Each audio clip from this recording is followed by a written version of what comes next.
que se conectan por medio del internet y por supuesto a todos los que están aquí presentes.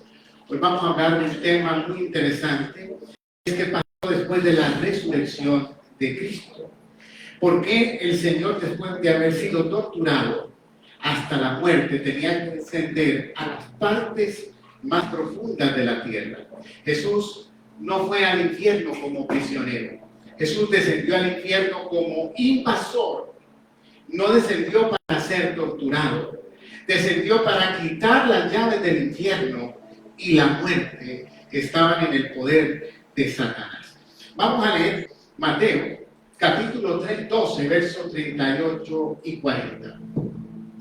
Entonces respondieron algunos de los escribas y de los fariseos diciendo: Maestro, deseamos ver de ti señal. Él respondió y les dijo: La generación mala y adúltera demanda señal, pero señal no les será dada, sino la señal del profeta Jonás. Porque como estuvo Jonás en el vientre del gran pez 3 días y 3 noches, así estará el Hijo del Hombre en el corazón de la tierra, 3 días y 3 noches. Amén. Y aquí en Mateo precisamente se está hablando de cómo Jesús, esa palabra, el Hijo del Hombre en el corazón de la tierra, es el interior de la tierra. 3 días y 3 noches. También encontramos en Efesios 4, 9 y 10.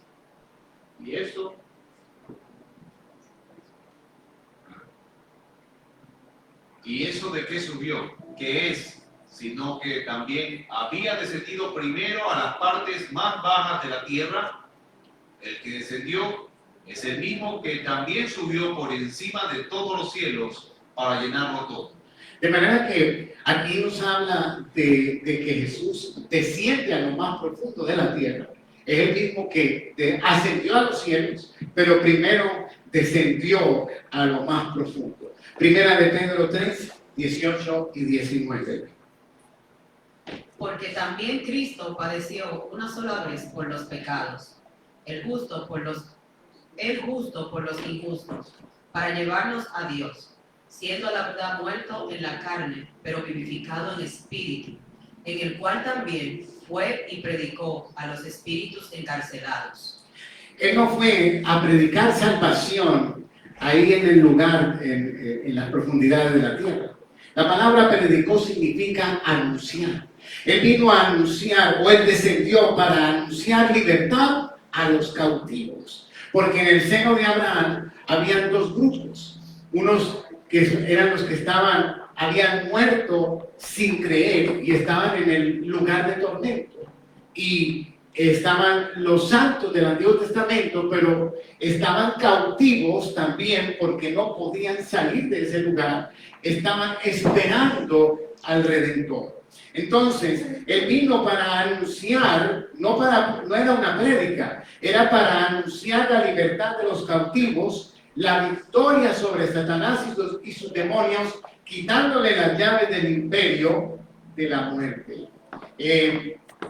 Los judíos, o en hebreos, se llama el Seol, y en griego se llama el Hades. Y ahí encontramos la parábola del rico y Lázaro, que nos muestra perfectamente lo que estoy hablando. Porque esta parábola es una historia real, era lo que estaba aconteciendo, donde el rico desciende a un lugar de tormento, pero ahí dice que hay una cima, y cuando hablamos de una cima es algo que los separaba, en donde ellos podían reconocerse, pero no podían ir de un lugar al otro. Sentían sed los que estaban en el lugar de tormento y los otros estaban esperando la redención. Ahora, ¿cuánto tiempo necesita una persona en el infierno para cambiar?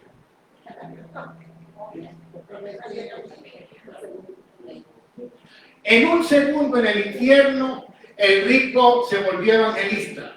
En un segundo, él quería ir y predicarle a su familia. En un segundo, él quería servir a Dios. En un segundo, ya no le interesaban las riquezas materiales, ahora estaba interesado en contar lo que estaban viviendo para que los que estaban afuera no llegaran a ese lugar. Y yo a veces digo que tal vez nos haría falta un tourcito, porque ahí la gente que ha tenido esa experiencia, porque hay hombres y mujeres de Dios que han tenido experiencia de bajar a las profundidades de la tierra y ver aquello, y su vida ha cambiado rotundamente. Dios los ha llevado por un tour, les ha mostrado el infierno, les ha mostrado el cielo, y esas personas nunca fueron iguales, porque entendieron la necesidad y el poder que nosotros tenemos en predicar el Evangelio de Cristo. Como no lo hemos, piensa esto, miles y miles de personas gritando y quejándose, vamos a decir millones de almas, que están sintiendo sed, que están sintiendo dolor y que se están quejando. Eso debe ser muy impresionante. Estas almas estaban encarceladas y aún los justos, el pecado de Adán y Eva había cerrado las puertas del cielo. Y ellos estaban esperando. Hoy todavía hay personas que creen que pueden ganar la salvación a través de las obras. Todavía hay personas que creen que pueden ser salvos cumpliendo la ley. Y sin embargo, los que vivieron en la ley tuvieron que esperar el Redentor para poder llegar al cielo. Por eso Jesús es el único camino. No hay otra manera, no hay otra forma. Romanos 5:12, ¿qué dice? Por tanto, como el pecado entró en el mundo por un hombre y por el pecado la muerte, así la muerte pasó a todos los hombres por cuanto todos pecaron. Porque a través de Adán, la muerte y el pecado nos tocó a todos. Pero dice la Biblia que vino un postrer Adán, o el segundo Adán, y por medio del segundo Adán está disponible la salvación para todos, pero hay una condición: hay que creer. Hay que recibir a Jesucristo como Señor y Salvador y creer en Él. Pero Abraham, Isaac, Jacob, David y todos los profetas estaban en ese lugar. Jesús, recuerden, no descendió para ser atormentado. Jesús tenía una misión diferente, una misión de conquista. El Hades tenía un Señor y este Señor tenía gobierno, autoridad y tenía las llaves, y ese era Satanás. Hebreos 2:14. Así que por cuanto los hijos participaron de carne y sangre, él también participó de lo mismo, para destruir por medio de la muerte al que tenía el imperio de la muerte, esto es, al diablo. De manera que es el mismo Señor entró ahí. Yo creo que Satanás estaba de fiesta pensando que había acabado con Jesús. Y lo que estaba pasando es que se levantaría de la muerte y lo vencería, le quitarían las llaves. Ahora, Apocalipsis 1:18. Y el que vivo y estuve muerto, mas he aquí que vivo por los siglos de los siglos. Amén. Y tengo las llaves de la muerte y del Hades. Tiene las llaves de la muerte y del Hades. Jesús venció por medio de la cruz, por medio de precisamente descender a las partes más bajas de la tierra. Se metió ahí en el corazón de la tierra, se metió en la casa del diablo, vamos a decirlo de esa manera, pero con el propósito de vencerlo. ¿Por qué? Porque Jesús no tenía el pecado de Adán. Porque el pecado entró a través de Adán. Pero Jesús nace, esto se llama por medio de un parto partenogenético. Esto es nacer por medio de una mujer virgen sin que haya relación íntima sexual. Y entonces Jesús significa que su sangre no es una sangre humana, es una sangre divina. Porque comprobado por la ciencia, los doctores han encontrado y se sabe que los bebés su sangre no toca o no tiene nada que ver con la sangre de su madre. ¿Por qué los bebés no se alimentan vía sanguínea? Se alimentan por ósmosis. O sea que la placenta absorbe los alimentos y no por medio de la sangre. Por eso es que una mujer con SIDA puede tener un bebé sin SIDA, pero tiene que hacer cesárea. Si nace normal, adquiere el SIDA en el parto, en el canal, porque está, ahí tiene contacto con la sangre de la madre. La prueba es que puede ser que usted tenga un tipo de sangre diferente a la de su mamá.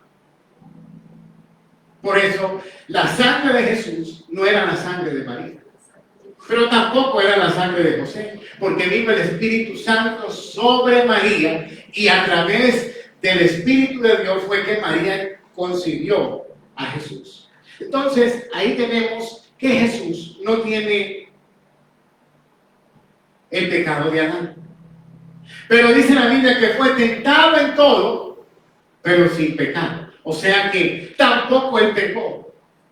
Pero él en la cruz ocupó nuestro lugar y el pecado de nosotros cayó sobre él en la cruz. Pero cuando descendió a las partes más profundas de la tierra, no estaba el pecado de Adán, no estaba el pecado de él. Y por eso Satanás no lo pudo retener. Era ilegal mantenerlo en el infierno. Y por eso Jesús legalmente se pudo levantar y quitarle las llaves a Satanás. Y por eso tenemos un nombre que es sobre todo nombre. Por eso lo cantábamos. Juan capítulo 10, versos 17 y 18. Por eso me ama el Padre, porque yo pongo mi vida para volverla a tomar. Nadie me la quita, sino que yo de mí mismo la pongo. Tengo poder para ponerla y tengo poder para volverla a tomar. Este mandamiento recibí de mi Padre. Por eso Jesús mismo, Él se entregó por nosotros. Él lo dio todo por nosotros. Eso es la sustitución. Y por eso es que la Biblia habla, cuando leemos las cartas, la Biblia y el apóstol Pablo en muchas de sus cartas dice a los santos que están en tal lugar, hablando de las personas vivas, hablando de los hermanos en la fe, como los santos de la iglesia de tal lugar. Porque nosotros somos santos no por nuestras obras, no porque nos lo ganamos, somos santos por medio de Cristo. Porque la palabra santo significa separado, significa comprado, adquirido. Y usted y yo hemos sido comprados con la sangre de Cristo y por eso es lo que nos hace a nosotros santos. Ahora, nosotros ahora ¿qué tenemos que hacer? Cuidar esa separación, esa santidad. Primera de Corintios, lo leo yo, 15, 54 al 57, dice: cuando esto corruptible se haya vestido de incorrupción y esto mortal se haya vestido de inmortalidad, entonces se cumplirá la palabra que está escrita: sórdida en la muerte en victoria. ¿Dónde está, muerte, tu aguijón? ¿Dónde, oh sepulcro, tu victoria? Ya que el aguijón de la muerte es el pecado y el poder del pecado la ley. Mas gracias sean dadas a Dios, que nos da la victoria por medio de nuestro Señor Jesucristo. ¿Sabe? La batalla más importante de la historia de la humanidad ya se peleó. Fue ahí, en el infierno. Cuando Jesucristo descendió a las profundidades del infierno, fue la batalla más importante porque fue aquella que Él tomó la victoria. En lugar de oscuridad y de tinieblas por primera vez, piense en el momento que Jesús se resucita de la muerte ahí en el infierno. Un lugar oscuro, un lugar tenebroso, un lugar que nadie quiere estar, pero la luz de Cristo resplandeció en ese lugar de muerte.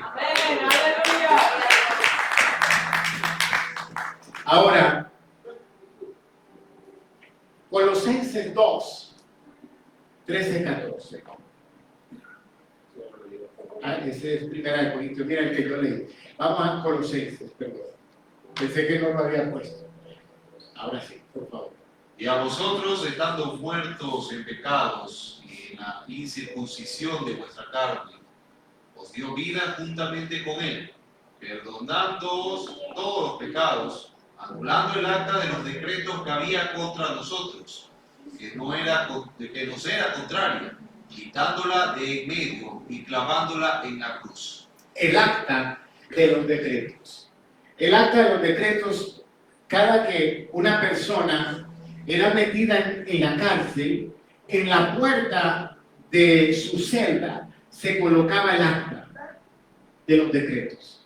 ¿Qué es el acta de los decretos? Era por qué esa persona estaba metida en la cárcel. ¿Cuáles eran los delitos de las que esa persona estaba metida en la cárcel? Y dice este pasaje que Jesucristo quitó totalmente, dice, el acta de los decretos. Él arrancó eso. Por eso hoy nosotros tenemos salvación y vida eterna por medio de Jesús.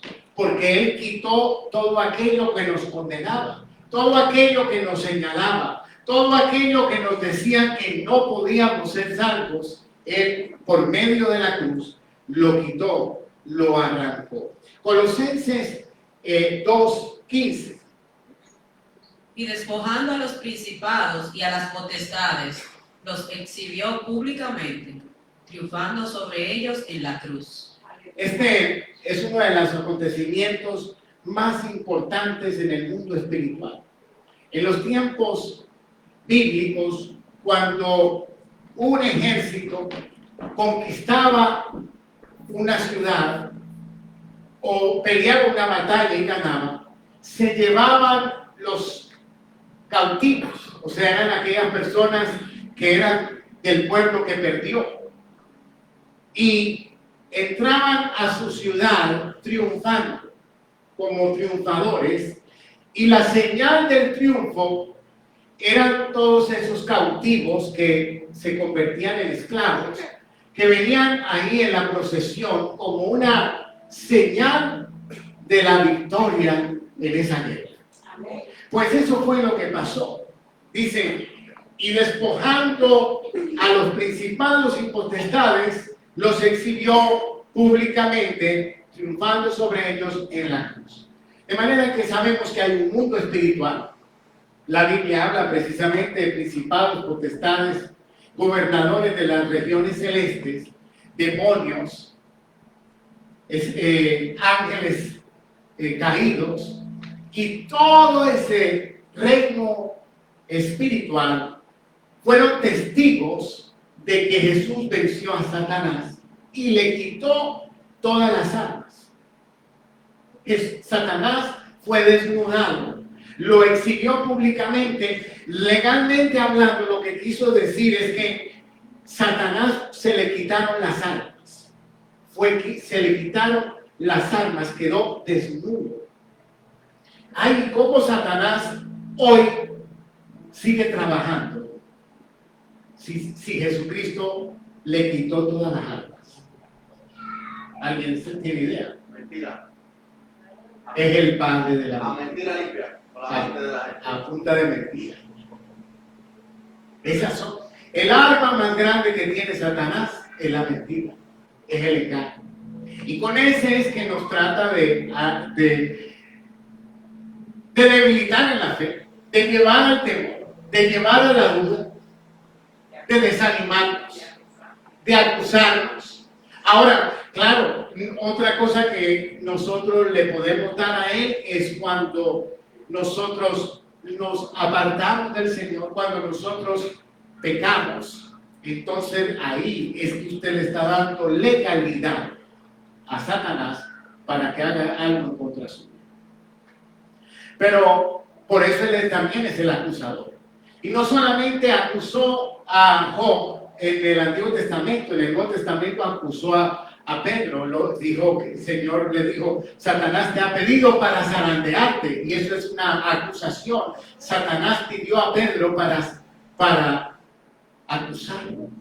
Puede ser que el enemigo trate de acusarnos con las cosas que decimos, con las cosas que hacemos. Por eso debemos de cuidar nuestra vida. Pero entiendan y comprendan que la iglesia a veces no ha entendido lo que significó esta batalla épica que ganó Jesús. O sea, Satanás, los demonios, los principados, las potestades entienden legalmente lo que eso significó. La iglesia hoy muchas veces no entiende qué significa eso. Búsqueme un texto bíblico, uno solo, donde diga que tenemos que pelear contra Satanás. No, nuestra lucha no es contra sangre ni carne, sino contra huestes, principados, potestades, las legiones celestes. Bueno, ese es uno. Pero es una lucha y no se usa la palabra pelea, porque sí se opone a nosotros, pero nosotros estamos en un nivel de autoridad y de superioridad en Cristo. Déjenme explicarlo. Es como que la iglesia es el jefe de Satanás. Porque en el nombre de Cristo echamos fuera demonios. O sea, ¿cuál es el asunto en guerra espiritual que tenemos ignorancia en guerra espiritual? Y es que nosotros, en vez de entender nuestra posición y ordenar al enemigo que se tiene que ir, nos ponemos a pelear con él. Cuando usted se pone a pelear con él, usted está bajando al nivel de él. Eso se ve mucho cuando hay una manifestación demoníaca, porque le caen 7 arriba. Y cuando ya hay 7 luchando con el endemoniado, ya el endemoniado va ganando, porque empezamos una lucha física cuando es espiritual. Entonces, alguien me decía, pastor, si usted va a liberar a alguien, quítese la corbata porque lo pueden ahorcar. Entonces, si yo voy a ir creyendo que el demonio me va a ahorcar, es mejor que lo mate. Porque tenemos que, da miedo, porque las experiencias que yo he tenido, sí dan miedo, sí se siente la presencia de Satanás, sí se siente la presencia demoníaca, se sienten los cabellos en el cuerpo, lo siente, así como usted siente la presencia de Dios. Cuando yo he tenido las experiencias con demonios, se siente la presencia demoníaca, porque lo que quiere es precisamente ¿qué? Aterrorizar. Pero en mi experiencia he encontrado que son más obedientes los demonios que a los cristianos. Porque yo a los demonios les he dicho, no me toca, y no me toca. Pero a veces hay cristianos que son rebeldes, que uno les dice que haga esto y no lo hacen. Entonces, pero la Biblia lo dice, que los demonios creen y tiemblan. Porque hay autoridad. Entonces nosotros tenemos, miren, un pastor, esto es una historia real. Uno de nuestros pastores, él vive en Canadá ahora, es de Chile. Pero él cuenta que sintió ruidos en la sala y bajó y encontró a Satanás sentado en la sala. Imagínense, usted bajar a la sala y encontrar a Satanás, de Satanás, con la ropa de Satanás, no disfrazadito, era Satanás. Y él me dijo, no, eres tú, Satanás, yo no me voy a desvelar por ti, pues se acostó. Y ya, ahí terminó la guerra. Es que, ¿sabe qué pasa? Que él nos aventaja porque nos atemorizamos. Porque de entrada empezamos a tener miedo. Y ahí es donde él empieza a tener ventaja. Porque cuando tenemos miedo, entonces dejamos de creer en la autoridad que tenemos en Cristo y en la posición que tenemos en Cristo. La Biblia dice, someteos pues a Dios, resistid al diablo El original dice en terror. En terror. Huirá de nosotros en terror, dice el original. Ahora, usted se da cuenta, la armadura del creyente que tiene atrás. Nada. Porque no estamos hechos para retroceder, estamos hechos para que Satanás huya de nosotros. Pero esa es la autoridad. Otro misionero en África, yo creo que lo conté aquí un día. Vinieron los demonios y le movieron la cama, levantaron la cama con él y se la movieron. Y él reprendió. Los demonios fueron y después que se fueron dijo, no, vengan, muévanme la cama donde estaba. Y regresó. Y es que cuando usted va al África, si usted no entiende esto, usted va a tener dificultad, porque las cosas ocultas sí funcionan. Si hay un demonio, si hay Satanás, si hay hechicería, si hay brujería, etcétera, etcétera. Pero hay un poder que es sobre todo nombre, hay un poder mayor. Usted no sabe que los brujos se convierten cuando se dan cuenta que su poder es limitado comparando con el poder de Dios de la iglesia. De manera que seguimos, ya vamos terminando. Efesios 4:8. Por lo cual dice, subiendo a lo alto, llevó cautiva la cautividad y dio dones a los hombres. Exacto, cuando Jesús resucita y vence a Satanás, saca a los cautivos. El seno de Abraham queda desocupado, el infierno no, pero el seno de Abraham ya quedó desocupado. Esa gente estaban esperando la redención y Jesucristo resucita, pero no solo. Él se lleva a esos cautivos. Primera de Corintios 15:23. Pero cada uno en su debido orden. Cristo las primicias, luego los que son de Cristo en su venida. Cristo las primicias, porque las primicias eran eso. Dice la Biblia que durante esos días en donde Jesús se apareció, también hubo resurrección de otras personas del Antiguo Testamento que se aparecieron. Vamos a leer Lucas. Y dijo a Jesús, acuérdate de mí cuando vengas en tu reino. Entonces Jesús le dijo, de cierto te digo que hoy estarás conmigo en el paraíso. Y esto fue lo que le dijo Jesús al ladrón. Pero hay un par de interpretaciones. Algunos dicen que precisamente el lugar de espera, porque era el seno de Abraham, donde él iba a bajar, no a las profundidades de la tierra. Hay otra versión que habla que el original dice, entonces Jesús dijo, de cierto te digo, hoy estarás conmigo en el paraíso. Pero Jesús no iba para el paraíso. Jesús iba no, porque el paraíso es el seno de Abraham. Él iba al infierno, pues son dos lugares. Pero hay una discusión teológica entre si Jesús muere el viernes y resucita el domingo. Y cuando usted hace la cuenta, no hay 3 días y 3 noches. Algunos, hay una discusión, otros dicen que entonces tuvo que ser el miércoles, y hay unos cálculos.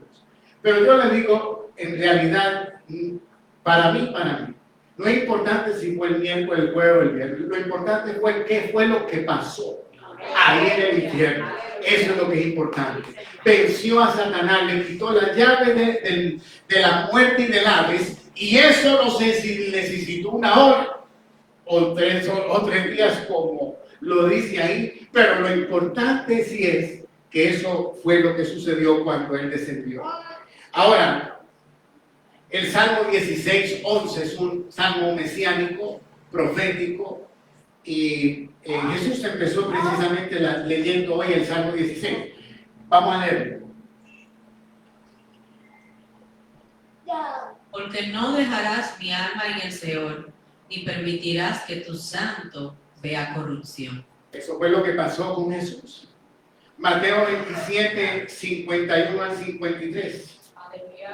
Y aquí el velo del templo se rasgó en 2, de arriba abajo, y la tierra tembló, y las rocas se partieron y se abrieron los sepulcros, y muchos cuerpos de santos que habían dormido se levantaron. Y saliendo de los sepulcros después de la resurrección de él, vinieron a la santa ciudad y aparecieron a muchos. Esos son los santos del Antiguo Testamento, que fueron las primicias, y que ese grupo, o sea, Jesús no entró al cielo solo, Jesús entró con las primicias. Ahora, después de esto, ¿qué sigue? El rapto de la iglesia. O sea, de ahí en adelante, toda persona que muere ya no va al seno de Abraham. Ahí también hay algunas discusiones teológicas. Mi posición es que el alma y el espíritu, si está en Cristo, estamos en la presencia de Dios. Pero el cuerpo es el que vamos a recibir glorificado el día del rapto. Algunos hablan de dormir. Las experiencias de algunas personas que han podido ver cosas del cielo. Mi esposa tuvo un sueño donde pudo ver a su papá creemos que eran las dos niñas que no nacieron, que eran nuestras hijas. Y era un lugar hermoso y maravilloso. Y la gente que ha podido ver cosas del cielo puede ver cosas como estas. Yo lo que sé es que el que no tiene a Cristo se pierde inmediatamente porque no hay más oportunidad.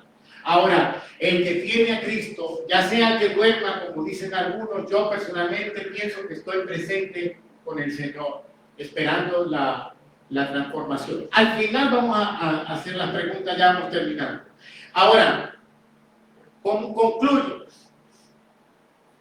Jesús entró a lo más profundo de la oscuridad, pero Él salió con la victoria.